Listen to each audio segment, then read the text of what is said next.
Pero regresando Sí. a la vocación futura del estado de Jalisco, entonces lo veríamos el desarrollo, sobre todo para los jóvenes en la industria de alta tecnología, aunque no estemos hablando, porque probablemente confundamos que cuando hablamos de alta tecnología, lo primero que nos viene a la cabeza es que nos podemos volver un estado maquilador en donde, bueno, todos los jaliscienses nos convirtamos como aquella película de Charles Chaplin, te acordarás de Tiempos Modernos, creo De que se tiempos llamaba, modernos, sí, cómo no. que simple y sencillamente eran las líneas de producción y se la pasaban armando y no había ninguna talento intelectual en los procesos productivos. Y no es así, o sea, cuando hablamos de industria de alta tecnología, Guillermo, hablamos de que los chavos desarrollen su talento, no precisamente que vayan a trabajar con maquiladoras, sino que incluso puedan desarrollar sus propios negocios, como lo que ya hablábamos del centro del software, ¿no? Sí, así es. De hecho, creo que tocas un par de puntos muy interesantes. Primero, ¿por qué la alta tecnología? Bueno, a veces cuando piensas cuánto cuesta, por ejemplo, un kilo de computadora o un kilo de un teléfono celular, comparado con un kilo de manzanas, te das cuenta realmente que el precio por kilo es mucho más alto. Entonces generas mucho más riqueza realmente por unidad de peso, y eso te permite pagar muchos más sueldos o sueldos más elevados y equipos más caros. Entonces es por eso que los países están moviendo cada vez hacia procesos de alta tecnología de alto valor agregado, ¿no? Te permite pagar más, por un lado. Por otro lado, yo siento que es muy cierto que al principio, hace 20 años que se empezó a conjuntar la industria de alta tecnología aquí en el estado, el proceso era más bien de fabricación y maquila, pero ha habido una transformación porque la gente va adquiriendo mucha experiencia, mucho conocimiento. También Jalisco ha tenido una vocación ahora de una cantidad de estudiantes muy grande, hay muchas universidades ahora, entonces hay mucho talento que se está generando, y tenemos muchos casos de gente que empezó, por ejemplo, yo puedo recordar cuando menos 2, 3 casos en las compañías donde he trabajado, de gente que entró siendo, por ejemplo, un mecánico, se le pagó la carrera, terminó siendo ingeniero y ahora tiene 1 o 2 patentes. Y realmente son pocas las compañías y pocos los países que tienen patentes. Entonces tenemos chavos que empezaron siendo mecánicos, y a lo mejor pensaron que iban a ser toda la vida mecánicos, y ahora terminan siendo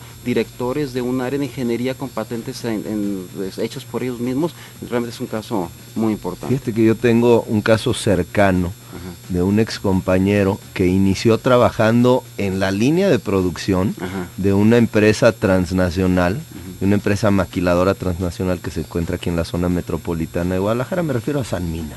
Sí. Este amigo mío empezó trabajando de veras en la línea, armando equipos, y lo acabo de ver la semana pasada como vicepresidente mundial de Sanmina, tocando la campana en el Nasdaq, en Wall Street. De ese tamaño es el desarrollo. Se llama Marco González, es un chavo de aquí de Guadalajara. Y Marco, bueno, pues empezó en la línea, fue creciendo al interior de Sanmina, se hizo director general de la planta aquí, después lo nombraron vicepresidente y ahora vive en Santa Bárbara y está tocando la campana del Nasdaq en Wall Street con la presentación de Sanmina a nivel internacional, y lo que de ese tamaño. Y lo que deja no nada más a él, sino por ejemplo a sus hijos, ¿no? Por ejemplo, esa gente que veía con sus papás que empezaron con una casita y luego era mecánico y se fue transformando, realmente les permite a los muchachos, aspirar a más. Entonces también yo siento que ayudas a forjar una segunda generación de personas que está queriendo hacer lo que sus papás o más. Entonces yo siento que eso lo hace muy positivo. Es aspiracional. Es aspiracional, sí. En mi opinión es muy aspiracional. Ahora hay un gran proyecto, Guillermo, que podría transformar también el vocacionamiento de la ciudad y en específico en Guadalajara, y me refiero a la ciudad creativa digital.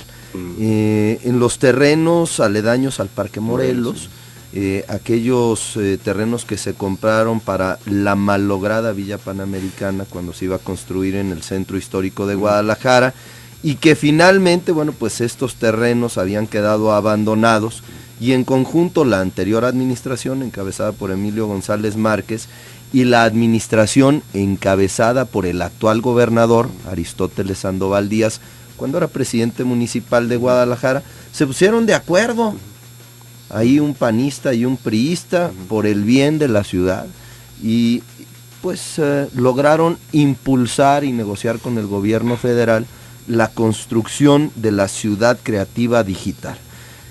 ¿Cómo es este proyecto y qué es la información que tienes en torno a la etapa en la que se encuentra? Bueno, primero que nada me entusiasma a mí tener la oportunidad de vivir de cerca este proyecto de Ciudad Creativa Digital. Yo creo que menos de 1% de ciudades en todo el mundo alguna vez trabajarán en proyectos que están tratando de hacer una transformación en la ciudad, ¿no? Y casi todas las ciudades tienen el problema, sobre todo las grandes ciudades como Guadalajara, que han estado creciendo, en donde se empieza a despoblar el centro de la ciudad y luego se convierte en un área esencialmente pues muerta o semi-muerta y con problemas de seguridad y vieja. Y entonces, ¿qué es el caso? Que es el caso, realmente es el caso, no es nada más el caso de Guadalajara, o sea, muchas ciudades en todo el mundo pasan por ese proceso, porque la gente empieza a irse a los suburbios, entonces los centros comerciales, las escuelas, las fábricas se empiezan a mover hacia allá y el centro de la ciudad se empieza a quedar despoblado. Entonces, hay pocas ciudades que lo han intentado, pero hay varias, por ejemplo, en Europa, Londres, hay Seúl y hay otras áreas en donde están tratando de desarrollar procesos similares, en donde lo que tratan es, bueno, cómo rejuvenecemos ese centro de la ciudad. Y cuando te pones a pensar, el proceso es un poquito complejo, porque no es nada más mover un centro comercial, por ejemplo, o nada más mover más casas. Digamos, la gente, para que esté allá, tiene que tener un área integrada en donde pueda trabajar, ¿verdad? Oye, pues estoy viviendo afuera y tengo que desplazarme hasta el centro de la ciudad para irme a trabajar para allá, pues lo pone muy complicado, ¿no? Entonces tienes que poner centros de trabajo, tienes que poner zonas habitacionales, tienes que poner centros comerciales, áreas interesantes de recreación, universidades, para que realmente pueda hacer una vida alrededor. A ver, platícame el proyecto. Ajá. ¿Cómo va a quedar, Guillermo, en la Ciudad Creativa Digital? Vamos a llegar al Parque Morelos, que, bueno, el Ayuntamiento de Guadalajara hizo un rescate importante de este espacio público, pero que todavía es muy poco conforme al proyecto que tendremos de la Ciudad Creativa Digital, que tendrá una intervención para todo el centro histórico de Guadalajara, no solo para la zona del Parque Morelos. ¿Cómo veremos toda esta zona probablemente en 5, en 7, en 10, en 15 años?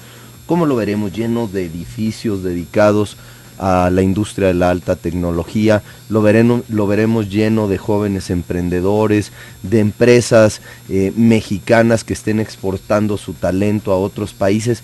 ¿Cómo lo vislumbras, Guillermo?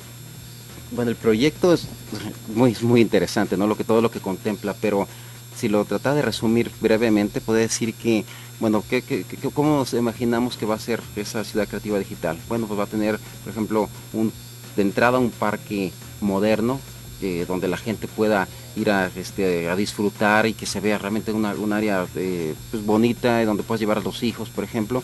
Va a haber un área para empresas. Desde la primera fase se contempla un edificio que es para fomentar el emprendurismo, acelerador de empresas, y las primeras empresas que se vengan ahí es un edificio moderno, realmente del primer mundo, que lo vas a ver y te vas a sentir contento de ver esa área. Va a haber un museo interactivo. Se contempla también, donde está la Basilio Vadillo, poner un complejo le llaman como multiuniversitario, que va a ser desde primaria, secundaria, preparatoria y carreras, áreas en donde haya cafés, donde la gente pueda ir a platicar después del trabajo, porque realmente se ha encontrado que es muy importante en las áreas, o más bien en las industrias que son de creatividad, ese contacto humano, en donde puedas estar platicando con otra persona qué estás haciendo, y el otro te dice qué es lo que usted está haciendo en su propia empresa, etcétera.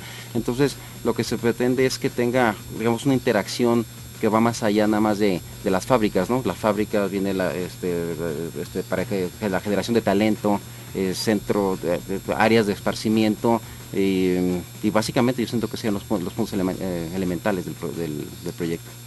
¿Cuándo, Guillermo? ¿Cuándo se ven todas estas, o cuándo se verán? La primera fase se espera que esté en 2 o 3 años. El proyecto es un proyecto de largo plazo, realmente nos estamos hablando de 10 o más años, lo que implica una transformación del centro de la ciudad.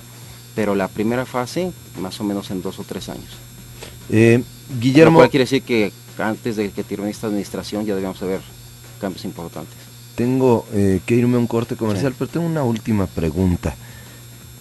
Hay una reforma, hubo una reforma en el país muy importante que fue la reforma en materia de telecomunicaciones.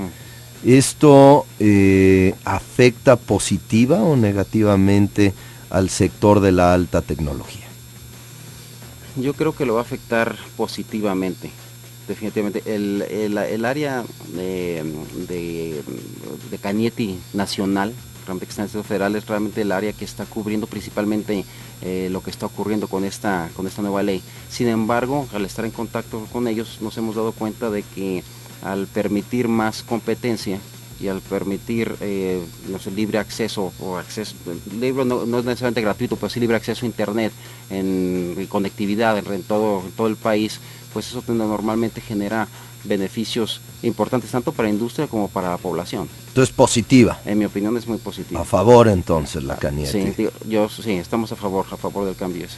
Guillermo Heredia, presidente de la Cañete. Escutia, perdona, no Guillermo Escutia. Guillermo Heredia, estaba pensando en esta nueva aerolínea que va a salir en Guadalajara. Por cierto, próxima ya a anunciarse y encabezada por Guillermo Heredia. Habrá una línea aérea local que se va a llamar Aerojal y va a cubrir en una primera instancia la ruta Guadalajara-Puerto Vallarta. Esta ruta que muchas personas se quejan por los altos precios que tiene hoy un monopolio mexicano en esta ruta.